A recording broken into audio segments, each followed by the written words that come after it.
공수처가 청구했던 그리고 서울 서부지방법원이 발부했던 윤석열 대통령에 대한 체포영장 시한이 오늘 자정으로 끝납니다. 그런데 오늘요, 공수처가 도와달라 이런 공문을 어디에 보냈다는데 누구한테 보낸 걸까요, 허주연 변호사님? 경찰에 도와달라 이렇게 요청을 공식적으로 했다고 합니다. 좀 더 정확하게 말씀을 드리면 체포영장 집행을 일임하겠다라는 공문을 경찰청 국가수사본부에 보냈다라는 건데요. 네. 이 공문 내용을 좀 자세히 살펴보시면 네. 체포영장을 재청구하는 방식으로 기한을 좀 더 늘려줄 수 있는 네. 방법을 시도를 해줄 테니까 만약에 체포영장이 다시 나온다고 하면 이걸 집행을 경찰이 주도적으로 사실상 전적으로 해달라는 내용이 담겼다는 겁니다.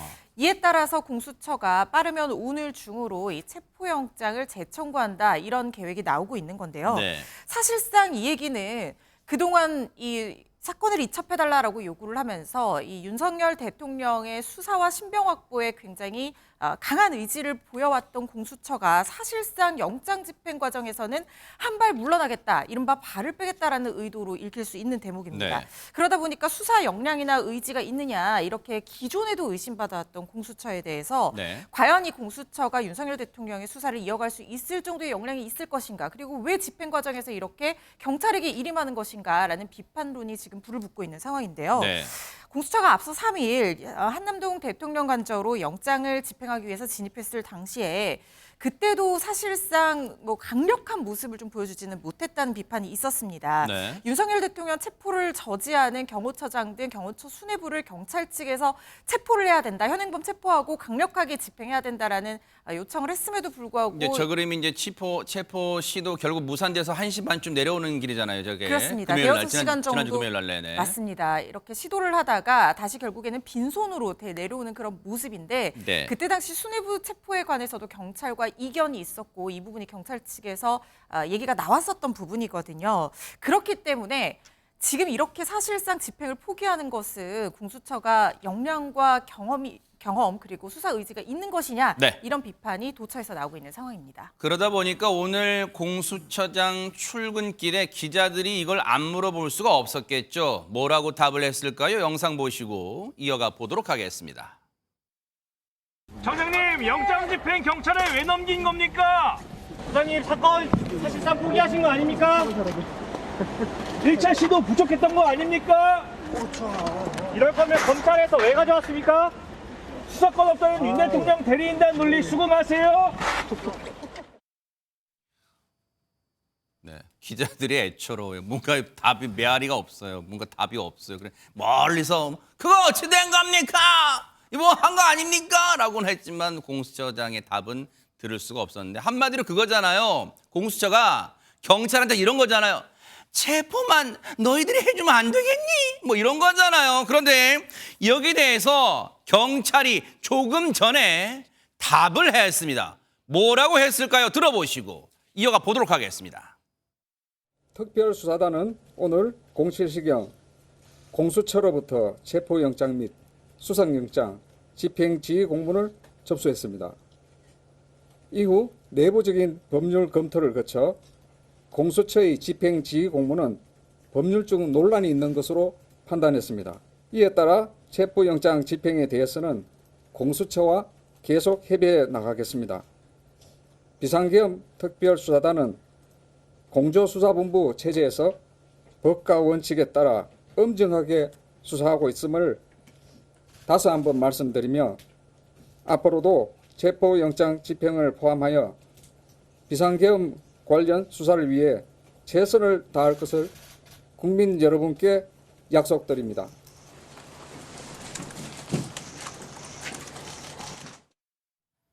지금 경찰 얘기를 들어보면요, 박선배 변호사님 곤혹스러워하는 거예요? 아니면은 뭔가 지금 속내가 따로 있는 거예요? 아니면 혹시 이거예요? 내가 왜 우리 경찰이 왜 그런 부담을 져야 되는데 싫은데 뭐 혹시 이런 거에 뭡니까 이거 지금? 어느 쪽일지는 현재까지는 판단하기 어렵습니다만 공수처가 체포영장 집행을 경찰에 일임했다는 보도를 접하고 관련 법률들을 전반적으로 검토를 해봤습니다. 불가능하진 않은데 큰 논란이 일 것 같긴 합니다. 그 이유가 공수처가 들고 있는 조항이 형사소송법상 구속영장의 집행 조항입니다.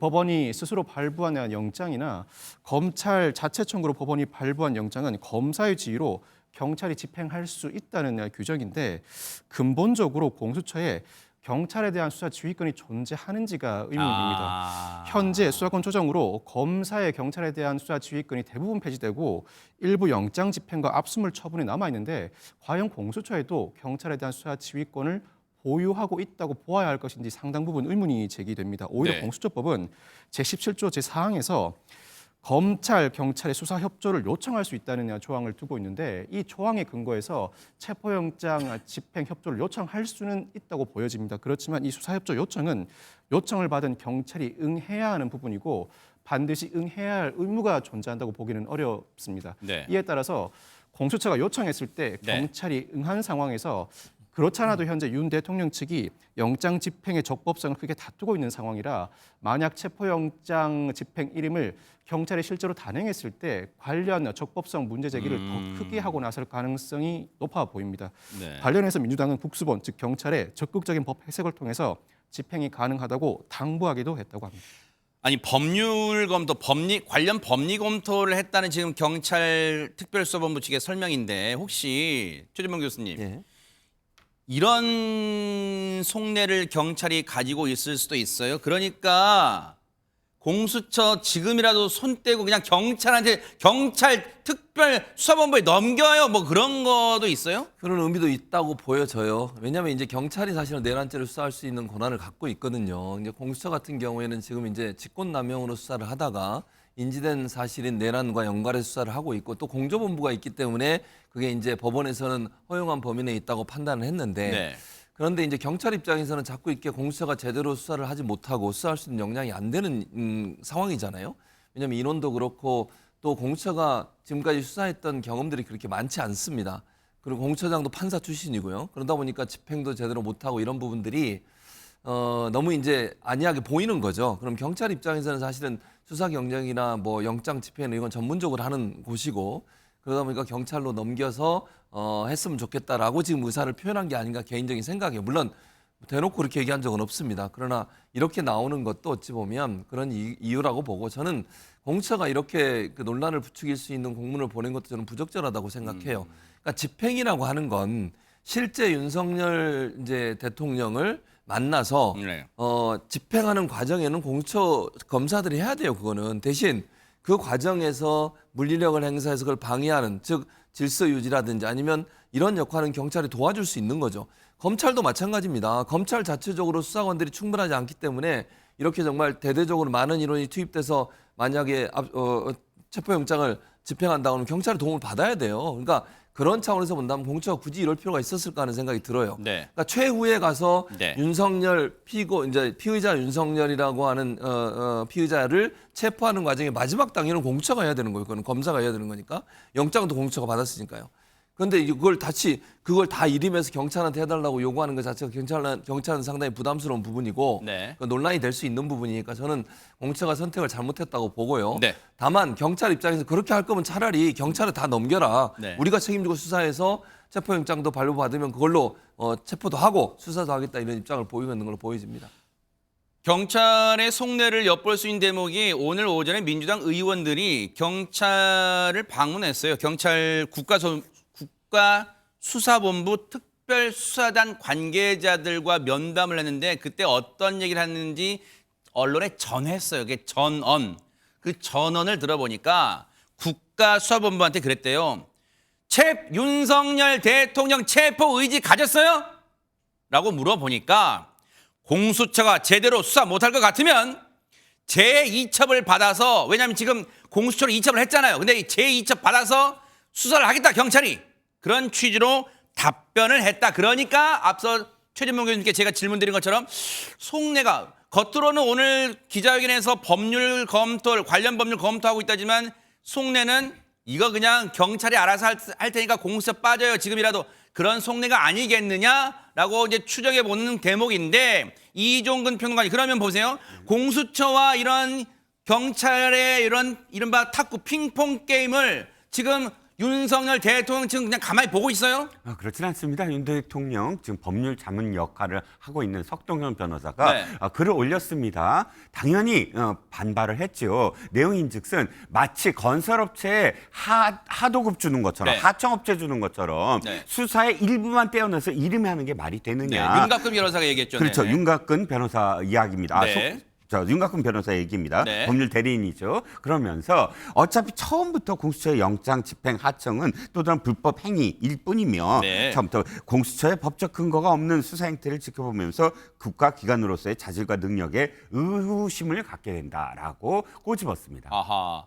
일단은 지금 이런 공수처와 경찰의 이런 체포영장 집행에 대해서 너희가 해 이런 식의 지금 미루는 거에 대해서 지금 일침을 놓은 거예요. 윤석열 대통령 측은. 그런데 박성배 변호사님 이제 현실적으로 지금 시간이 째깍째깍 흘러가고 있어요. 4시 12분을 넘겼어요. 그러면 일단 물리적으로는 오늘 자정까지는 얼마 남은 거예요? 한 8시간 남은 거예요. 8시간 채 못 남았어요. 그러면 오늘 체포영장으로는 기존에 발부됐던 체포영장 시한은 끝나요. 그러면 공수처가 다음으로 내밀 수 있는 카드는 어떤 게 있을까요, 그러면? 공수처는 크게 세 가지 중 하나를 고민할 것으로 보이는데 먼저 체포영장 집행은 포기하고 바로 구속영장을 청구하는 방안입니다. 구속영장을 청구할 경우에는 윤 대통령 측의 영장 실질 심사에 응할 것으로 보이고 사실 체포영장과 구속영장은 차원을 달리합니다. 둘 다 범죄 혐의 소명을 전제로 합니다만 네. 구속영장 발부에 필요한 범죄 혐의 소명은 상당히 두터워야 합니다. 네. 만약 영장 실질 심사를 거쳐서 구속영장이 발부된다면 네. 공수처로서는 범죄 혐의를 상당 부분 입증해 냈다는 성과를 얻게 됩니다. 그렇지만 당장 영장 집행을 할 수 있을 것인가? 즉 구속영장도 체포영장처럼 당사자 구속영장 집행에 나서야 하는데 과연 영장 집행이 가능할 것인가 의문이 들긴 합니다. 네. 그렇지만 통상 구속영장은 체포영장처럼 집행기간 유효기간을 일주일로 주지만 네. 상황에 따라서는 한 달 길게는 6개월까지도 영장 집행기간을 넓게 주는 경우도 있습니다. 네. 그만큼 구속영장의 경우에는 집행기간을 넓게 설정할 수 있는 상황이라 한동안 체포영장과 마찬가지로 구속영장 집행이 되지 않는다고 하더라도 마치 윤 대통령 측은 지맹수배자와 비슷한 지위에 서게 됩니다. 이와 같은 효과를 거둘 수 있는 장점은 있습니다. 또 한 가지 방식은 체포영장을 재청구하는 방안입니다. 체포영장에 영장 집행기간 연장 신청이라는 제도는 없습니다. 애초에 영장을 재청구해야 하는데 앞서 윤 대통령이 체포영장에 대해서 이의 신청을 했지만 법원이 적법한 이의 신청 사유가 아니라는 이유로 이미 기각한 바가 있습니다. 아마 체포영장을 재청구한다면 그동안 상황상 변동 사항이 없으므로 다시 발부될 가능성이 높아 보이긴 하는데 발부된다고 하더라도 다시 집행을 못한다면 그동안 공수처가 뭐 했냐는 비판에 직면할 수 있습니다. 그렇다면 마지막으로 공수처 입장에서는 어차피 수사를 진행한 이후에 기소권은 검찰에 있으니 검찰에 넘겨야 하는 상황이니 별다른 조사 없이 검찰에 곧바로 사건을 넘기는 방안도 고려해 볼 수 있습니다.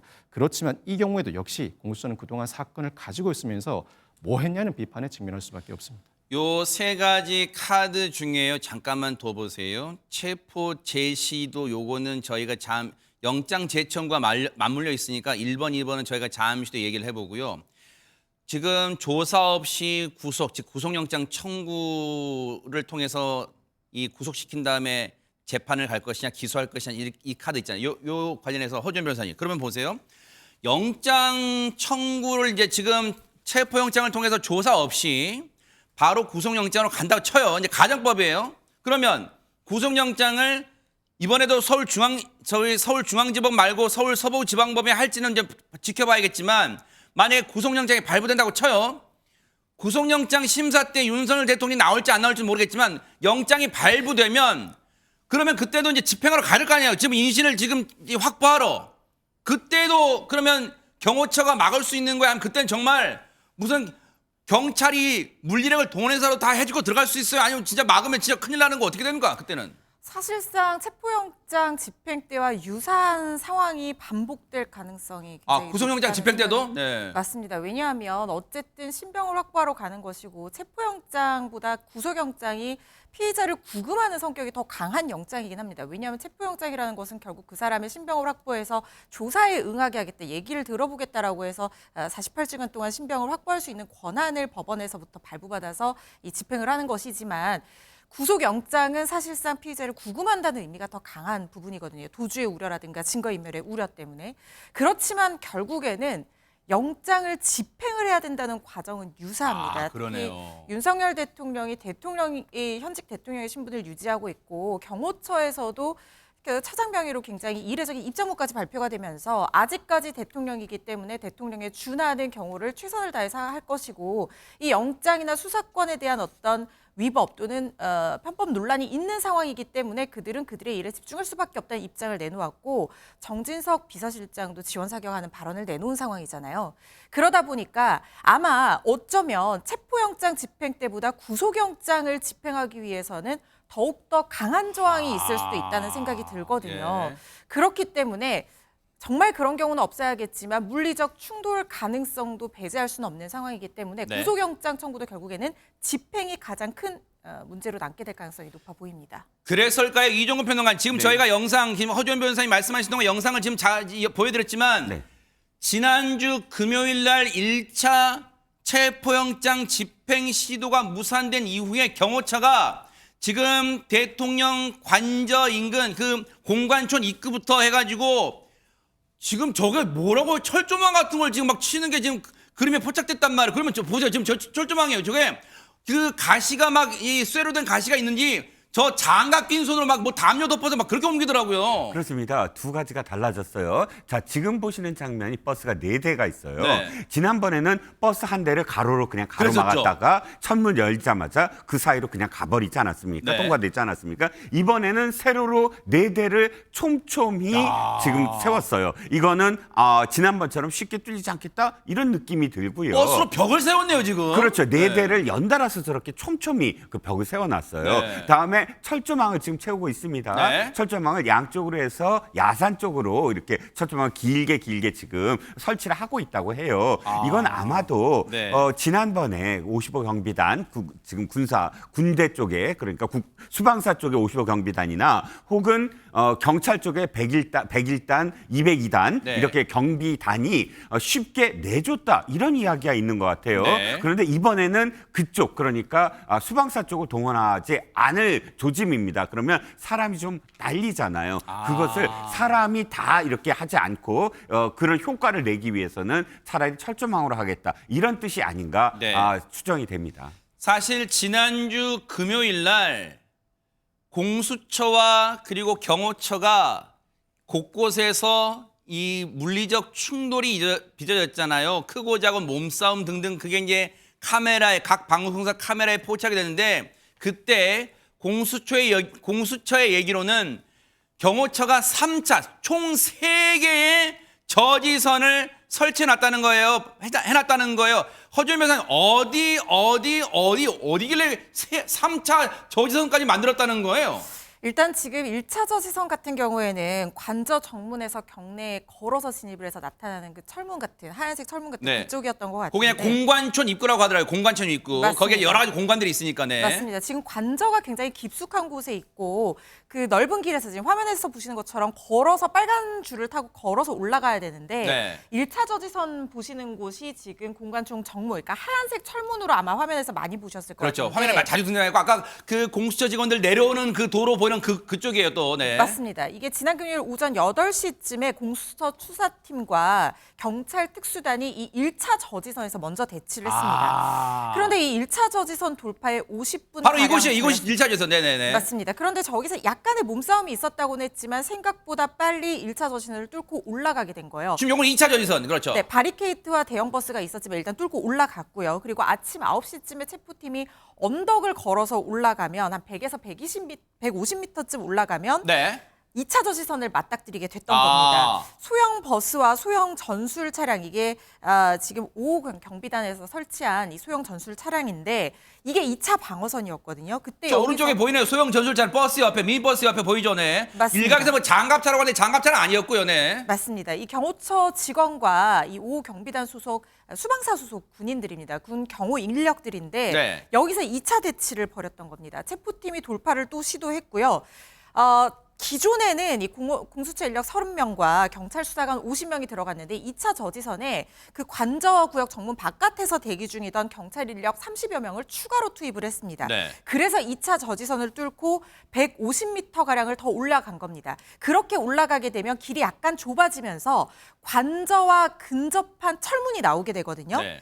이 관저 정문에서 200m 지점에 있는 곳인데 여기까지는 성공을 했는데 9시 50분쯤 3차 저지선 여기서 군인들 200명 그리고 경호처 직원들 포함해서 200명이 인간띠라고 하죠. 팔짱을 끼고 겹겹이 벽을 쌓아서 인간 방패에 가로막힌 그 3차 저지선을 맞닥뜨리게 됩니다. 여기서 뚫지를 못했던 거예요. 왜냐하면 여기서 경호처장이 수색을 불허한다라는 얘기를 했고 사실 1차와 2차와 3차의 가장 큰 차이점은 뭐냐면 경호처장이 직접적으로 윤석열 대통령 내외를 최근접 경호를 하는 바로 그 구역이란 말이죠. 그렇기 때문에 여기서는 뚫지 못하고 공수처 검사 3명만 협의를 통해서 관저 철문 앞에 들어갔고 여기서 윤 대통령 측 변호인을 만나서 협의를 시도했다는 겁니다. 하지만 경호처장이 반복해서 수색 불허 입장을 밝혔고 요건 관저 정문은 아니에요. 네. 그렇습니다. 결국에는 이 1시 30분쯤 네. 체포영장 집행을 포기하고 아까 보셨던 것처럼 길을 걸어서 내려오게 된 겁니다. 사실 관저 정문은 방송사 카메라에 포착되기 어려운 곳에 위치가 있어요. 그러니까 한참 저기로 올라가야 돼요. 공관촌 정문에서 한 500m를 쭉 올라가야 됩니다. 그렇기 때문에 지금 방송 카메라들이 포착하기 어려운 곳에 지금 관저 정문은 있고 앞서 저희가 방송사에서 많이 보였던 곳은 공관촌 정문. 아마 저 한남동 저곳 가보신 분들은 아실 거예요. 저게 공관이 여러 군데 있거든요. 가다 보면 국방부 장관 공관, 국회의장 공관 막 공관이 모여 있어요. 그래서 공관촌이라 부르는데 그 공관촌 이 통틀어 정문이 있어요. 그 정문을 올라가서 거기 1차 저지선을 뚫고 올라갔던 그곳인데 앞서 2차 저지선 때 보면 거기에 미니버스와 소형 전술 차량이 있었는데 막 승강이를 벌이다가 그때 화면 왼쪽으로 우르르 막 갔던 장면이 있어요. 그때 뭐냐면 그 공수처 관계자들이 저 숲길 쪽으로 갑니다. 뚫기 위해서. 그래서 그 저지선을 뚫고 올라가니까 이 경호처 직원들이 막 다시 올라가는 장면이 보였어요. 막 뛰어갑니다. 그렇죠? 그래서 그때 철조망을 왜 이번에 금요일 이후에 설치하냐? 저 숲속길 같은데 철조망을 설치해 놓은 거예요. 철망을 설치해서 혹시라도 이제 1차 때와 비슷하게 숲길 쪽으로 못 가게 하려는 요량으로 그런 의도로 지금 아마 철조망을 군데군데 설치한 것 같은데 지난주 금요일 날 1차 체포영장 집행 때요. 박선배 변호사님. 의외로 1차, 2차 저지선은 일각에서 분석입니다. 생각했던 것보다 쉽게 뚫렸다고 이제 보는 측면이 많은데 그 이유가 좀 있다면서요? 대통령 관저가 3중 경호 체계입니다. 이 외곽은 군이 맡고 있고 근접은 경찰이 맡고 있으며 최근접을 경호처가 맡고 있습니다. 그런데 지난 3일 공수처와 경찰이 1, 2차 저지선을 뚫고 대통령 관저 200m 떨어진 지점까지 진출할 수 있었는데 그 이유를 두고 관저 외곽 경비를 담당하는 서울경찰청 202 경비단 또 울타리 경호를 담당하던 육군 수방사 5호 경비단이 경호처 협조 요청에도 법과 원칙을 이유로 응하지 않았기 때문으로 전해지고 있습니다. 즉 군과 경찰이 이 체포영장 집행에 어느 정도 협조를 해주었다는 의미입니다. 실제로 국방부 관계자 국방부 수뇌부가 체포영장 집행 당시에 5호 경비단 병력을 저지에 투입하는 것은 적절치 않다는 입장을 경호처에 전달한 바 있다고 하고 경찰 관계자도 경호처 협조 요청이 있었지만 법과 원칙에 따라 적법하게 근무하라는 지시가 202 경비단에 하달됐다고 전하고 있습니다. 결국 경호처 영장 재집행에 대비해 홀로 방어에 나서게 된 셈입니다. 마지막까지 그렇게 되면 군과 경찰 인력까지는 지금 중간에 빠졌다는 거예요. 이러한 상황에서는 협조할 수 없다. 이건 지시를 받는 관계가 아니다. 이거예요. 지금 군과 경찰 입장. 그래서 마지막 이 경호처의 체포영장 집행 저지 임무에는 같이 하지 않겠다 해서 빠져서 비교적 1차, 2차 저지선 뚫렸고 3차 저지가 그래픽 다시 한번 보여주세요. 3차 저지선이 뭐냐면 대통령의 관저 코앞에 바로 저곳이에요. 정문 말고 정문이 아니에요. 이 숲속길과 길이 맞닥뜨린 곳인데 저곳에서 3차 저지선을 어떻게 쳤냐? 공수처의 그때 브리핑 여러분 들으셨을 거예요.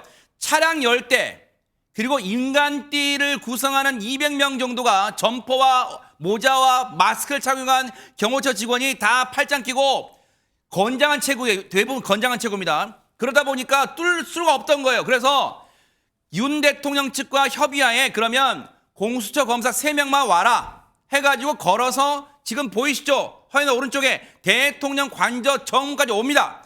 그까지 오니까 윤 대통령 측에서는 윤갑근 변호사와 김홍일 변호사가 나가서 협의를 합니다. 지금은 준비가 안 돼 있으니 여차여차해서 우리 협의하에 진행을 합시다라고 결국 말했고, 지난주 금요일 날 오후 1시 반에 결국은 공수처는 체포영장 집행 시도가 일단 무산된 채 발길을 돌리고 앞서 영상 보신 것처럼 저 오르막길을 다시 내려오는 그런 상황을 됐습니다. 마지막까지 보세요. 이런 상황을 공수처가 이제 1시 반 이후에 쭉 허탈하게 내려온 터덜터덜 저렇게 걸어서 내려오는 상황이에요.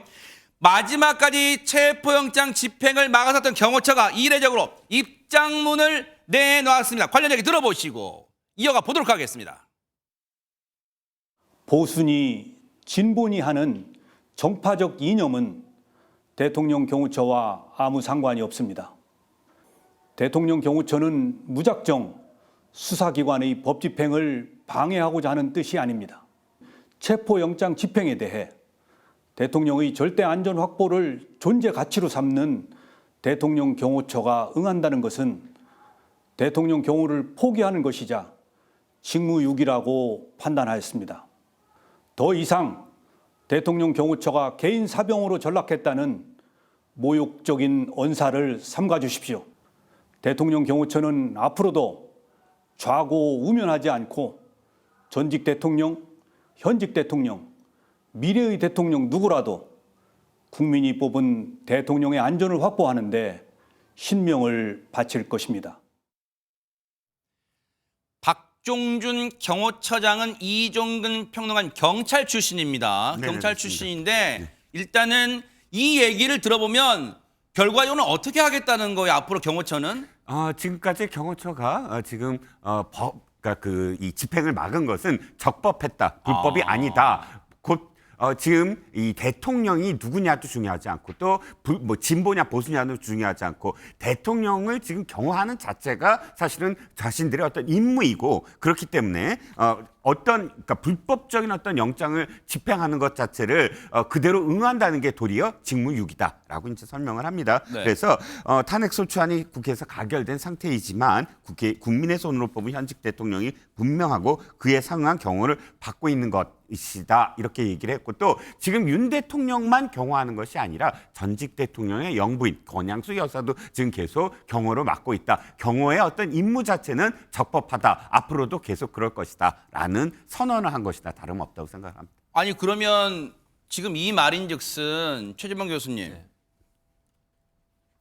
체포영장 오늘로 일단은 시한은 끝나지만 재청구를 통해서 체포영장 또 받아와서 집행에 나서게 되면 그때도 경호처는 지난주 금요일과 똑같이 할 것이다, 지금 그런 거예요? 그런 얘기죠. 불법을 행하겠다는 거죠. 저는 경호처장의 더 인터뷰를 도저히 납득을 못하겠습니다. 발언 하나하나가 말이 안 되는 얘기예요. 왜요? 네. 자, 수사기관의 법 집행을 방해하고자 하는 뜻이 아니래요. 방해했어요. 아니, 헌법에 의해서, 헌법에 명시된 영장주에 의해서 사법부가 발부한 영장을 집행하러 가는 거예요. 그건 법입니다. 그 법을 어긴 게 누군데요? 경호처장 아닙니까? 아니 그러면서 한다는 소리가 대통령의 무슨 개인 사병으로 전락했다는 말을 삼가해 달래요. 이거 그렇게 아니면 어떻게 설명 가능합니까? 법을 집행하는데 불법적인 행동을 했잖아요. 현행범이에요. 공무집행 방해고요. 특수공무집행 방해예요. 대통령은 지금 피의자로 입건이 돼 있고 그 사람에 대해 수사를 하려고 사법부가 발부한 영장을 집행하러 가는 거예요. 경호처가 법 위에 있습니까? 대통령이 왕입니까? 이게 말이 되는 얘기냐고요. 경호처가 무슨 근거로, 경호법을 근거로 대더라고요. 헌법이 경호법보다 우선입니까? 경호법이 헌법보다 우선입니까? 지금 뭐 개인 화기 소지하고 있는 경호처 직원들 같아요. 그러니까요. 네네. 아니 저는 어제 나와서 한다는 얘기가 저는 도저히 이해를 못하겠어요. 뭐 좋아요. 경호처의 존재 가치는 경호를 위해서 존재하죠. 그러나 그것도 법률적 한계와 범위 내에서 하는 겁니다. 법 취지를 벗어나서 경호하는 거 아니에요. 네. 그게 경호처가 할 일입니까? 네. 그럼 법 위에 군림하겠다는 겁니까? 아니 본인도 법 집행을 막을 생각이 없다면서요. 왜 방해하는 거죠? 헌법이 보장되고 있고 사법부가 발령한 거예요. 그러면 그 법을 집행하는데 방해하는 것은 누구든 법 위에 누구도 군림할 수 없기 때문에 법 취지를 방해하는 행동입니다. 이런 얘기는요. 납득이 안 되는 주장입니다. 박성배 변호사님 이제 경찰 출신이시잖아요. 제가 여쭤볼게요. 경찰 직장 협의회라는 데가 있어요? 네, 있습니다. 거기서 얘기한 거 들어보니까 당장이라도 경찰 특공대를 동원해서라도 체포영장 재집행에 나서라 이제 그런 요구를 했더라고요. 그러면 경찰 특공대까지 동원된다면 이 집행하는데 무리가 없이 그냥 인력을 해산시킬 수 있을까요? 아니면 혹시 더 커다란 충돌이 우려될까요? 어떻습니까? 체포영장 집행에 굳이 경찰 특공대까지 동원될 필요가 있는지 근데 왜 그런 요청을 했을까? 그러면 왜 요구를 했을까? 너무 답답해서 상황이? 공수처가 체포영장 집행에 다소 소극적인 모습을 보이다 보니 네. 정 그렇게 영장 집행 과정에서 물리적 충돌이 우려되면 경찰 특공대라도 동원하는 방식을 고려해보라는 취지로 읽히는데 네. 사실 체포영장 집행은 영장 집행 주체인 공수처의 의지에 달려있다고 해도 과언이 아닙니다. 지난 네. 3일에 체포영장 집행 과정에서 공수처가 직접 체포영장 집행에 나섰고 경찰은 영장 집행에 직접 관여하기보다는 불상사가 발생하는 상황을 막고 혹여 영장 집행을 방해할 경우에 그 행동을 제재하거나 상황에 따라 현행범 체포를 염두에 두고 동원되었다고 보는 게 합리적인 해석입니다. 사실 영장 집행 과정에서 물리적인 저항이 있을 때 경호처장을 비롯해 일부 인사들 한두 명 정도만 경찰이 현장에서 현행범 체포를 했다면 과연 경호처 직원들이 조직적인 저항을 할 수 있었을지 상당한 의문이 드는 것이 사실입니다. 경호처 법을 근거로 내세우는데 사실 체포영장은 법원이 발부한 것입니다. 체포영장 집행은 일종의 재판권 행사인데 재판권 집행에 예외가 인정되려면 외교사절과 같은 취해법권이 인정되어야 하고 취해법권이 인정되려면 법률상 명시적인 규정이 존재해야 합니다. 그렇지만 영장 집행을 배제할 수 있을 만한 법률상 명시적인 규정은 존재하지 않습니다. 네. 사실 영장 집행은 가능하고 상황에 따라 영장 집행 과정에서 물리적 충돌은 흔히 발생합니다. 물리적 충돌도 불사하고 일부라도 현행범 체포를 했더라면 3일 체포영장 집행도 가능했을 가능성이 상당히 높아 보입니다. 자, 하나 더 갈게요. 박성배 변호사님한테. 자, 그럼 보세요. 경찰은 의지가 있는 것처럼 내비쳤어요. 민주당 의원들한테. 경찰이 국가수사본부가 이거 제2첩 받으면 우리 잘할 자신이 있다는 그런 뉘앙스로 내비쳤어요. 그럼 보세요. 경찰이 윤석열 대통령에 대해서 체포영장 집행에 나선다고 가정해봐요. 진짜 제2첩 받아서. 그러면 어떤 방법이 떠오를 수 있을까? 일단 경찰 특공대는 좀 무리인 것 같다 치면 혹시 일선 서울 시내에 있는 25개구 일선 경찰서의 형사과 또 강력계 형사들 동원해서 뭐 3일 1조든 4일 1조든 지금 경호처 직원 한 명씩 맡아서 3일 1조든 4일 1조든 이거 드러내는 그런 과정 겪는 겁니까? 뭐 어떤 식으로 체포영장 집행에 자신감을 드러낸 걸까요? 만약 경찰이 사건을 이첩받는다면 사실 그 전제가 성립될지는 모르겠습니다만 이첩받아서 직접 체포영장을 발부받아 집행을 하게 된다면 경찰 기동대가 되었든 형사가 되었든 경찰 내부적으로 수사경찰과 행정경찰을 나눌 뿐 대외적으로는 모두 수사경찰이자 행정경찰 작용을 할 수 있습니다. 네.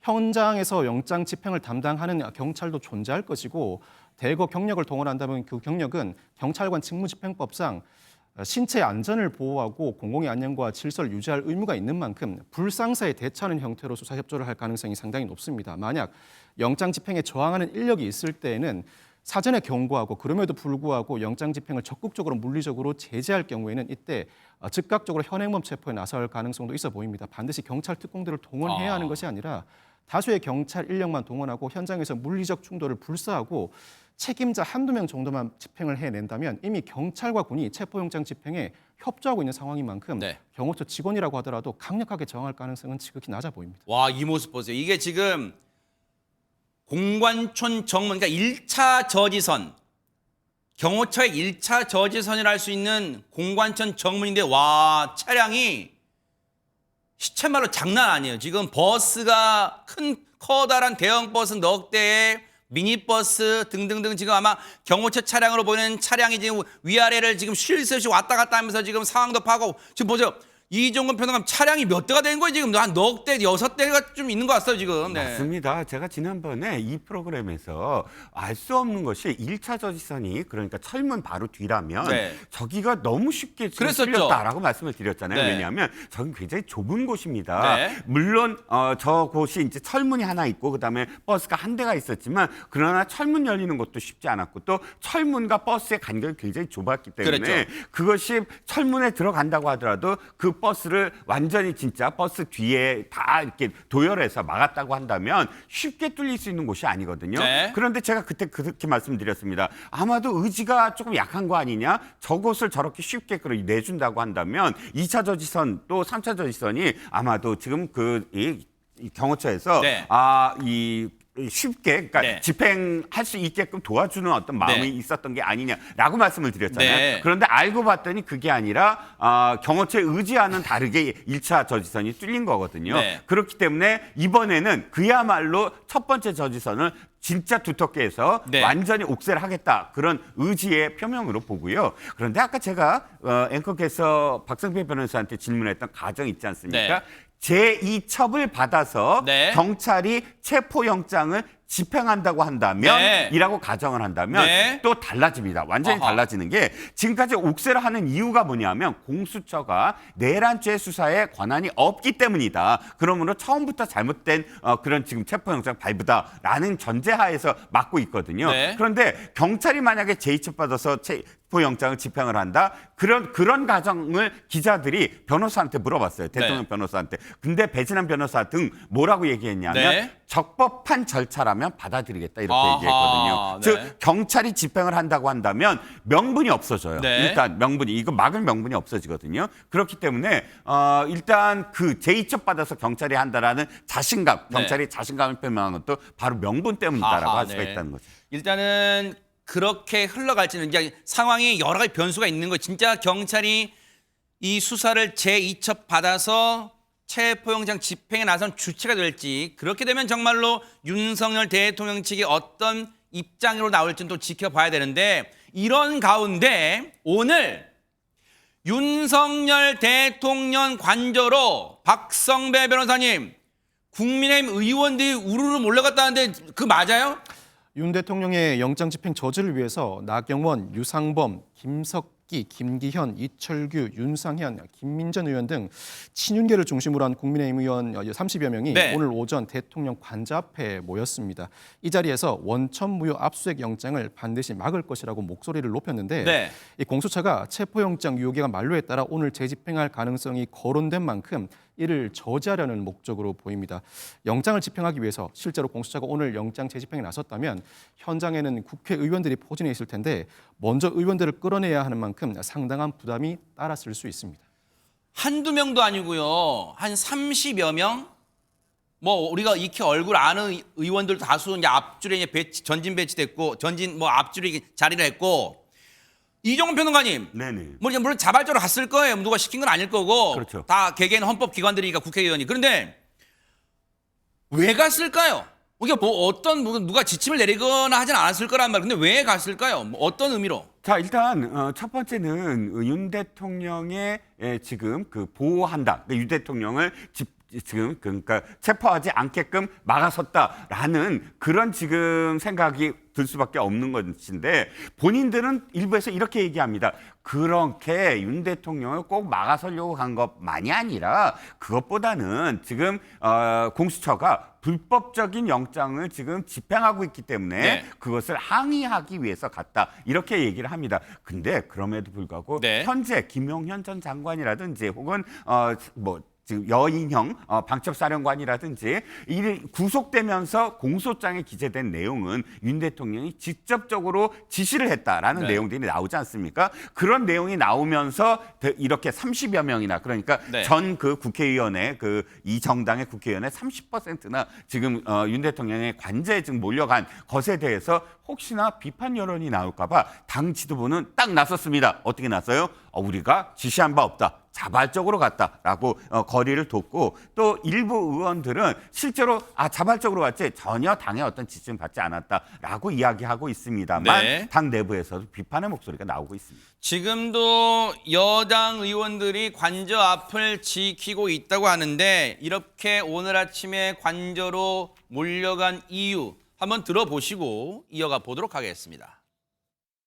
나라의 대통령의 인신을 구속하겠다고 하는 법률 전문 기관에서 이렇게 오락가락 갈팡질팡하면서 어설픈 영장의 집행을 하겠다고 시도했다는 사실 자체가 경악스럽기 짝이 없습니다. 공수처는 대통령에 대해서 수사할 권한도 체포영장을 집행할 권한도 없습니다. 오늘 저희가 이 자리에 온 것은 대한민국의 법치주의를 지키고 헌정 질서를 지키기 위해서 이 자리에 왔습니다. 불법 영장 집행을 방치하는 것은 결국 대한민국의 법치를 무너뜨리는 것이라고 생각을 합니다. 이 민주당이 그동안 이제 와서 내란죄를 삭제한 것처럼 내란 선동몰이를 통해서 탄핵을 했고 이러한 혼란을 일으키고 있습니다. 앞에서 얘기하고 계신데요. 홍준표 대통령님과의 교감이 있으신가요? 통화한 적도 없고 만난 적도 없다 이렇게 말씀드릴 수 있습니다. 당 지도부에서 우리 의원들에게 요청한 바가 없이 개별 의원들이 자신의 판단에 의해서 이 자리에 함께했다는 말씀을 드립니다. 일단 윤석열 대통령과 교감을 나눈 건 없다라고 이제 기자의 질문에 이 선을 딱 잘 그어서 얘기했어요. 근데 최재명 교수님, 일단은 저 상황을 이제 벌써 한 30여 명의 국민의힘 의원들의 개개인의 뜻은 각자 있겠죠. 방금 말한 것처럼 대통령을 지키고 그리고 이 영장 집행 시도 자체가 경악스럽다 이런 표현도 했어요. 그럼 이 모습을 보는 야당이나 또 일반 국민 시청자분들은 어떤 생각하실까요? 말도 안 된다는 생각을 하죠. 특히 저는 판사 출신 나경원 의원이 저런 얘기를 하는 거 보고 참 황당했습니다. 김기현 의원도 판사 출신이고. 그러니까 아니 법치주의를 입에 올리면서 영장이 불법이라뇨. 사법부가 발부한 영장을 불법이라고 하면 법치주의를 근간을 흔드는 거예요. 그거는 법치주의를 무너뜨리는 겁니다. 아무리 재판의 내용이나 판결의 내용에 불만이 있어도 존중하고 거기서 의견 낼 수 있어요. 근데 불법이라뇨. 그건 얼토당토한 얘기입니다. 그런 얘기를 하는 게 너무 황당무계하다는 생각이 들고요. 정당화될 수 없고 그래서 야당에서도 이 문제에 대해서 문제를 제기하면서 비판을 하고 있습니다. 전현희 더불어민주당 최고위원 같은 경우에 내란 수계를 지키기 위해서 한남동 관저에 모인 국민의힘 의원들도 특수공무집회 방해죄 처벌 대상이자 내란죄 공범위를 엄중히 경고한다 이런 얘기를 했고요. 네. 일부에서는 이런 표현까지 광신도 집단이다. 내란 수계 지키기 위해서 관저 앞에 모인 국민의힘 의원들 다 처벌 대상이다 이런 얘기를 하고 있는데 당내 일각에서도 비판 여론이 많습니다. 조경태 의원 같은 경우에는 국민의힘 의원인데 뭐라고 얘기했냐면 국회의원은 국민을 위해 봉사하고 국민을 지키는 대표자여야 한다. 대통령을 지키는 대표자라고 하면 이들이 국회의원의 자격이 있는 것이냐라고 반문을 했습니다. 저도 동의합니다. 정말로 저는 국민의힘이 왜 이렇게 자꾸 윤석열 대통령의 범죄 행위와 연관돼서 같이 가려고 하는지 모르겠어요. 국민들은 이게 너무 황당하고 답답한 겁니다. 네. 법치주의를 외치고 그렇게 법치주의 입에 달고 살던 윤석열 대통령이 법을 지키지 않고 사법부에서 발부한 영장마저도 불법이라고 주장하면서 받아들이지 않고 본인을 보호하기 위해서 경호처를 사적으로 이용하고 있잖아요. 그런 상황에 대해서 비판을 못할 망정 거기에 동조해가지고 부하내동해서 이런 행동을 보이는 거 국민들은 도저히 납득이 안 된다고 생각하실 겁니다. 이런 상황 오늘 국민의힘 의원 30여 명이 대통령 관저로 이 아침 일찍부터 몰려간 상황을 놓고 국민의힘 당내에서는 이 중립 성향으로 분류가 되는 소장파 김재섭 의원이 이런 입장을 밝혔습니다. 얘기 들어보시고 이어가 보도록 하겠습니다. 당연히 가서는 안 된다고 생각하고 지금 정당은 오히려 휩쓸리면 안 된다고 생각하거든요. 그러니까 오히려 법적인 절차를 따지고 또 국회에서 우리가 민주당이랑 이 갑론을박을 해야지 우리가 광장 정치로 뛰어들어가고 그 한복판으로 들어가 버리면 너무 많이 휩쓸려질 것 같아요. 국정도 더 혼란할 것 같고 국민들도 불안하실 것 같고 저는 오히려 집권 여당으로서의 면모를 보여주기 위해서는 광장이 아니라 국회에서 면모를 보여줘야 된다고 생각합니다. 자, 일단 소장파 김재섭 의원은 이런 모습 안 된다. 그런 얘기를 했어요. 근데 여당 의원들이 이렇게 대통령 관저에 가 있는 동안 야당 의원들의 움직임은 어땠을지도 궁금한데요. 허준 변호사님. 네, 국가의 행안위 소속 민주당 의원들이 이 경찰청 국수본, 경찰들을 찾아가서 당장 오늘이라도 집행을 하라라고 하면서 빠른 집행을 촉구하고 나섰습니다. 네. 보다 적극적이고 공격적으로 이 의지를 보여라라고 주문을 한 건데요.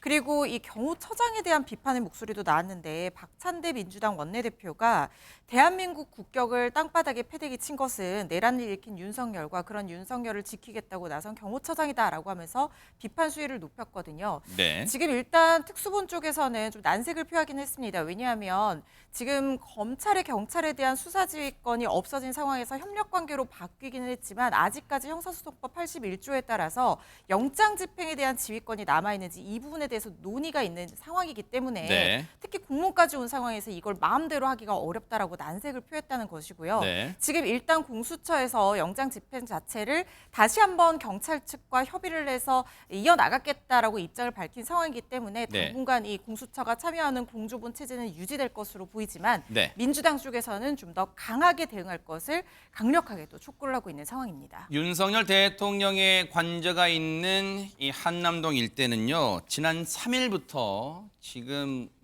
이 일대가 그 지하철역 인근의 지하철역까지도 물론 거기는 이제 반윤 이 집회하시는 분들 많이 주로 있고요. 그리고 이제 한남동 일대는 친윤 이분들이 주로 시위를 하고 있는데 지난 3일부터 거의 밤을 매일매일 물론 교대로 하는지 뭐 교대 인력이 있는지 모르겠지만 지금 계속해서 밤샘 시위를 이어가고 있는데 허주현 변호사님 주말엔 날씨도 굳었는데도 계속해서 많은 인원들이 모였다면서요? 그렇습니다. 사실상 2차 집행이 예상이 되었었던 이 토요일 그리고 토요일 오전이었죠. 일요일 오전이었습니다. 네. 일요일 오전에는 정말 많은 눈이 내렸습니다. 눈 많이 왔어요, 진짜. 그렇습니다. 눈이 쌓일 정도로 눈발이 크게 날리면서 굳은 날씨였는데도 불구하고 윤석열 대통령 체포를 찬성하는 집회와 반대하는 집회로 약 500m 거리를 사이에 두고 저렇게 시민들이 몰려들었었습니다. 네. 대설에도 불구하고 관저 앞에서 이른바 키세스 시위를 벌인다. 이런 얘기까지 나왔는데 이게 왜 그랬냐면 우산을 쓰고 은박 담요로 몸을 덮었다는 게 너무 춥고 눈도 많이 오다 보니까 왼쪽이 지금 반윤 집회인데 그러네요. 네, 은박 뭔가 반짝반짝 보이네요. 이렇게 네네. 그렇습니다. 이게 그 은박 껍질로 쌓인 초콜릿이죠. 이 키세스를 연상시키면서 키세스탄이다 이런 이름까지 붙기도 저기 뭐 했었고요. 보온도 되나 봐요. 근데 보온 효과도. 네. 네, 그렇습니다. 아무래도 은박 이 담요를 덮으면은 이 안쪽에서도 체온 유지가 되고 하다 보니까 저렇게 네. 시위 도구로 요즘에 이 겨울에 시위를 할 때 많이 그래요? 사용되는 네. 그런 담요로 알고 있는데요.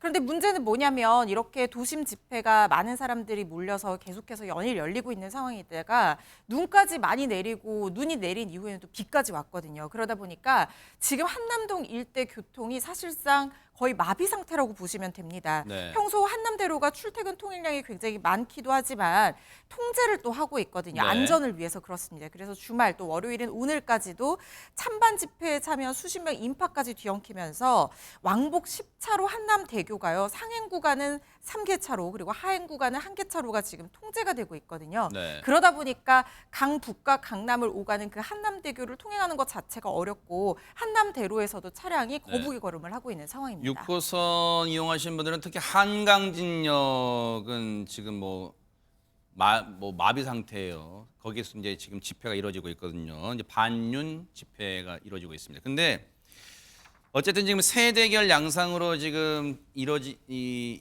모양새가 갖춰져 가고 있고 이어지고 있고 아마 이제 체포영장 오늘 시한이 끝나도 재청구돼서 발부가 돼서 또 집행안으로 나선다면 또 더 많은 이 집회 참가자들이 나올지는 모르겠습니다만 이런 가운데 박성배 변호사님 글쎄요 이게 윤석열 대통령 탄핵안 가결 이후 12월 14일 날 됐으니까 지금 이제 오늘 며칠이에요? 아직 1월 6일이니까 한 달은 안 됐습니다만 지금 계속 지지율이 급전직하하는 걸로만 알고 있었는데 지금 최근에 뭐 조사들이 나오고 있다면서 여론조사 관련 지지율 조사가 어떻게 나오고 있어요? 1월 1주차 국민의힘 지지율 전주보다 3.8% 상승했고 더불어민주당의 지지율은 전주보다 0.6% 하락한 것으로 나오고 있습니다. 또 민주당 지지율이 3주 연속 하락한 반면에 국민의힘 지지율은 3주 연속 상승하고 있는데 국민의힘 지지율 이번 상승으로 작년 계엄 사태 이전 수준으로 그 지지율을 회복한 것으로 확인됐습니다. 국민의힘 작년 11월 4주차에 32.3%의 지지율을 기록한 바 있는데 계엄 사태 이후인 12월 둘째 주에는 25.7%까지 하락했습니다. 요거는 두 분께 여쭤볼게요. 먼저 최재문 교수님 오래 기다리셨으니까 이거는 일시적 현상. 이거 지금 이제 물론 이제 뭐 미미한지 어쩐지 모르겠지만 어쨌든 이제 그래프 다시 한번 보세요. 이거 어쨌든 지금 올라가고 있어요. 지금 빨간색 국민의힘 지금 표기가 보세요. 2024년 12월 첫째 주부터 해가지고 쭉쭉쭉쭉 올라가고 있어요. 오름세예요. 그리고 2025년 올해 첫 주에 34.4%. 그리고 민주당은 지난달 12월 둘째 주에 정점 아주 50.4까지 올랐다가 쭉쭉쭉쭉 이렇게 뭐 쭉쭉쭉까지는 아니면 이렇게 약간 내림세. 요거는 어떻게 봐야 되는 거예요? 그러니까 일단 저는 이 여론조사 결과 표본 표집이 어떻게 되는지 확인을 해야 된다고 생각을 하고요. 기본적으로. 그러니까 표본 표집이 어느 정도가 더 많았는지 약간의 변화가 있을 수 있거든요. 그래서 보수층이 좀 더 결집해서 응답을 더 적극적으로 했을 가능성도 네. 있다고 봅니다. 제가 확인을 못 해가지고 말씀을 못 드리겠는데 네. 어쨌든 그렇기 때문에 변화 추이를 보면 약간 결집하는 양상이 보이잖아요. 보수 진영 같은 경우에 어쨌든 윤석열 대통령의 탄핵에 대해서 막아야 되는 거 아니냐 이런 여론들이 좀 확산되고 있지 않나는 생각이 들어서 우려스럽고요. 저는 개인적으로. 그리고 민주당 같은 경우에는 좀 더 이게 구체적으로 물론 민주당의 책임이라고 볼 수는 없지만 기본적으로 윤석열 대통령에 대한 체포가 이루어졌으면 국민들이 이렇게 화가 많이 안 났을 거예요. 근데 체포를 막고 있는 저 불법적인 행동을 하는 윤석열 대통령을 체포하지 못하는 이 모습, 이 무능한 모습, 이런 모습들이 경우 야당에 대한 비판의 모습으로 또 화살이 날아갈 수도 있거든요, 기본적으로. 네. 물론 뭐 민주당이 주도적으로 할 수 있는 사안도 아니지만 네. 그러다 보니까 민주당이 더 강하게 이제 공수처나 경찰을 압박하는 것인데 그래서 이런 여러 가지 증상들 그리고 이제 아무래도 시간이 길어지면 길어질수록 진보든 보수든 결집하는 양상을 보일 가능성이 있어요. 그래서 저는 이게 이제 그래서 만약에 조기 대선이 벌어진다 하더라도 그렇게 큰 차이로 결과가 나올 거라고 저는 개인적으로 보지 않습니다. 왜냐하면 대선에 만약에 들어간다고 하면요 또 결집을 해요 기본적으로. 윤석열 대통령에 대한 탄핵에 대해서 찬성하는 여론이 높지만 정당에 대한 여론에 있어서는 일정 부분 그래도 본인들이 지지하는 정당의 결집력을 보여주는 그런 양상으로 가고 있다 지금. 네. 이런 양상들이 결국은 여론조사 결과에 반영된 게 아닌가 하는 개인적인 생각인데 일단 뭐 추세를 더 지켜봐야 될 것 같고요. 앞으로 네. 또 어떻게 전개되느냐에 따라서 만약에 윤석열 대통령이 체포가 됐다고 하면 그랬으면 여론조사 결과가 약간 바뀌었을 거라는 개인적인 생각이에요. 근데 그런 네. 부분들이 반영이 안 되다 보니까 이런 경우가 나오지 않았나 그렇게 생각합니다. 근데 이런 가운데 이종근 평론가님 네.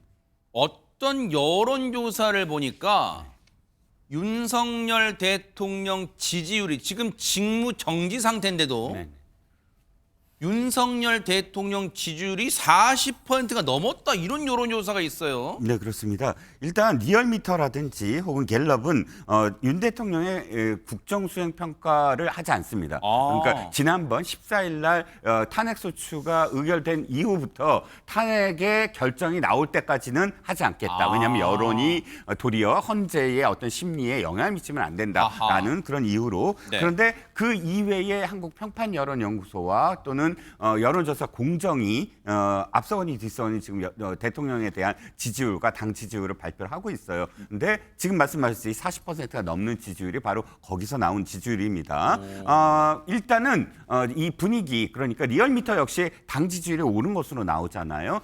지금 최진봉 교수님께서 말씀하셨지만 보수층이 결집하고 있다. 이유는 8년 전에 어떤 학습 효과, 8년 전에 박 대통령에 대해서 박 대통령이 헌법재판소와 관련돼서 무기력하게 그냥 당했다. 이런 식의 어떤 인식이 어느 정도 있었고 또 당시에 중도층이 박근혜 대통령의 어떤 탄핵에 손을 들어준 중도층이 있는데 그 이후에 그 중도층이 생각하기에 문재인 대통령이 그럼 그 중도층까지 아우르는 어떤 정치를 했느냐? 그러지 않고 적폐로 몰아가면서 중도층의 마음까지도 사실은 그러니까 상처를 받게 했다라는 그런 해석들이 있거든요. 네. 그래서 그 어떤 결집으로 나타나고 있는 것으로 보여지고 네. 또 한 가지는 네. 민주당이 불안정한 어떤 이 정국을 주도했다라는 거예요. 다시 말씀드려서 한덕수 국무총리를 탄핵했을 때 민주당을 지지했던 사람들의 일부가 아니 너무 불안정하게 지금 이 전체적인 어떤 정국을 주도하고 있는 게 아니냐. 수권 정당이라고 한다면 일단은 지금 대통령이 탄핵같이 했으면 정국을 좀 더 안정적으로 했어야 되지 않느냐. 이런 비판적인 어떤 목소리가 나오고 있는데 저도 이게 계속될 거라고는 생각하지 않습니다. 일단 아주 여러 가지 일들이 앞으로도 벌어질 것이고 네. 단지 지금의 어떤 형국은 네. 안정 희구 세력들이 결집하고 있다라고 보여집니다. 각종 여론조사 결과에 대해서 국민의힘 인사들은 어떻게 바라보고 있을까요? 얘기 들어보시고 이어가 보도록 하겠습니다. 이재명 대표가 지휘하는 민주당이 탄핵 정국에서 보여주고 있는 과격함, 조급함, 무책임함이 국민들로부터 반감을 불러일으키고 있다. 이런 해석으로 충분히 이어질 수 있다. 저는 이렇게 봅니다. 중도 보수층들이 다 민주당으로 넘어가고 있는 건 왜 보지 않고 기존에 우리가 한 30-40% 정도, 40% 정도 늘 일정하게 국민의힘을 지지해왔던 분들의 지지율이 다시 차는 거를 마치 보수의 승리처럼 인식하고 있느냐는 거죠. 자, 이런 가운데 오늘 헌법재판소가 8인 체제에서 첫 회의를 열었어요. 그러면 지난주에도 그 얘기 잠깐 나왔습니다. 허준 변호사님, 헌법재판소가 탄핵 심판의 속도를 내겠다 지금 이렇게 밝히고 있잖아요. 어떻게 하겠다는 거예요? 그렇습니다. 탄핵 심판의 결론을 최대한 빨리 내겠다라는 헌법재판소의 의지가 읽히는 대목이 보입니다. 일단 지금 2명의 헌법재판관이 추가로 임명이 돼서 지금 8명으로 인력이 보강이 됐기 때문에 네. 일단 심리를 할 수 있는 충분한 역량까지 담보가 된 상황이고 법적인 심리 정족수 문제도 이제는 사라진 상황입니다. 그래서 지금 두 번째 변론 준비기일이 열린 3일에요. 한 달치 변론 일정을 미리 다 지정을 했거든요. 통상적으로 이렇게 변론 기일을 잡는 것은 변론 기일이 진행이 되면 그 다음 변론 기일에 서로 의사를 물어서 되는 날을 지정을 하는데 네. 이렇게 주 2회씩 변론 기일을 미리 지정, 화요일, 목요일로 2월 초까지 5번의 변론 기일을 모두 지정을 했다라는 것은 헌법재판소에서 무슨 일이 있어도 어떤 기일을 미루지 않고 빨리빨리 속도를 내서 이 심리를 진행하겠다라는 그런 의지를 보여주는 대목이라는 생각이 들고요. 박근혜 전 대통령 탄핵 심판 때도 주 2, 3회씩 변론 기일이 열렸었고 총 17번 만에 모든 심리가 종결이 됐습니다. 네. 지금 헌법재판소에서는 지금 문영배 재판관 그리고 이미선 재판관이 퇴임하는 4월 18일 전까지 어떻게든 윤석열 대통령에 대한 탄핵 심판에 대한 결론을 내서 국민적인 불안정성을 최소화하겠다는 그런 의지를 갖고 있는 상황으로 보입니다. 박성배 변호사님께는 한 1분 남았는데 이걸 멀리 여쭤볼게요. 지금 국회 측에서 헌법 탄핵소추의 이제 원고 측이 되는 게 국회잖아요. 국회 측에서 탄핵 심판 그 소추 문구에서 내란죄를 빼겠다는 거예요. 그래서 지금 여당은 반발이 심한데 혹시 이제 이거에 대해서 헌재가 어떤 결정을 이걸 내란죄 항목을 넣을지 말지는 헌재가 지금 결정해야 되는 거잖아요. 어떻습니까? 사실 내란죄 소추 사유를 뺐다는 부분을 저희가 원문을 정확하게 볼 수 없어서 판단하기가 어렵습니다만 만약 사유 자체, 즉 구체적인 사실관계는 그대로 두고 법적 평가 중에 내란죄만 뺐다고 하면 문제될 부분이 하등 없습니다. 그렇지만 사유 자체를 일부 뺐다면 이때는 국회가 제 논의를 거쳐야 하는지 검토할 부분이 있다고 보여집니다. 어떤 사유에 기해서 이와 같이 내란죄 부분을 빼겠다고 한 발언이 나온지 정확히 알 수는 없겠습니다만 네. 결국 궁극적으로는 네. 헌법재판소가 이 변경이 되었을 때 사전에 국회 재의결이 있었는지 여부를 포함해서 전체적인 판단을 할 것으로 보입니다. 그렇지만 전례에 비춰보면 큰 문제 없다고 판단할 가능성이 현재로서는 더 높아 보입니다. 어쨌든 이 문제에 대해서 헌법재판소가 어떤 결정 내릴지도 따라붙어 보도록 하겠습니다.